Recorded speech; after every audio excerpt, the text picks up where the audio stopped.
मायावती ने किया भाजपा का समर्थन, बोली, वन नेशन वन इलेक्शन का स्वागत, संविधान विफल नहीं, सत्ताधारी पार्टियों ने फेल किया। बसपा सुप्रीमो मायावती ने कहा, अगर बीजेपी अगले 2 से 3 दिन के अंदर एक देश एक चुनाव का बिल लाती है तो बसपा उसका समर्थन करेगी। उन्होंने कहा, संसद में काफी गर्मा गर्म चर्चा चल रही है, लेकिन यह चर्चा तब सार्थक है जब जरूरतमंद और सही लोगों को उनका अधिकार मिले। मायावती ने संविधान के 75 वर्ष पूरे होने पर संसद में चल रही चर्चा पर यह बातें कही। बसपा सुप्रीमो ने भाजपा से ज्यादा कांग्रेस और सपा को कोसा। उन्होंने कहा कि जब बाबा साहब ने इस्तीफा दिया और लोकसभा में अपनी बात रखनी चाहिए तो कांग्रेस ने बोलने नहीं दिया है। उन्होंने अपनी बात मीडिया में रखी। कांग्रेस पार्टी की ही सरकार थी, उसके बावजूद भी बाबा साहब डॉ. भीमराव अंबेडकर को हर मामले में पात्र रहने के बावजूद भारत रत्न नहीं दिया गया। मान्यवर काशीराम की मौत के बाद कांग्रेस सरकार ने एक दिन का भी राष्ट्रीय शोक घोषित नहीं किया था। मायावती ने कहा, संसद के अंदर संविधान पर जो चर्चा चल रही है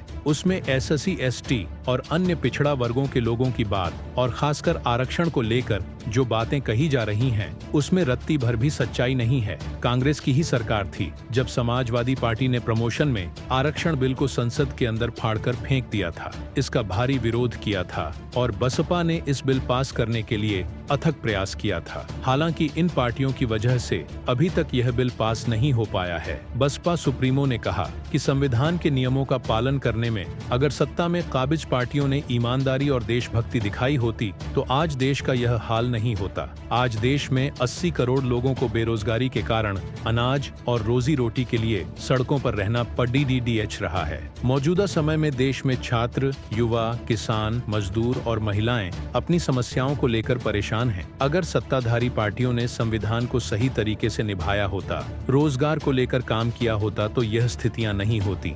Subscribe now and press the bell icon. Never miss an update.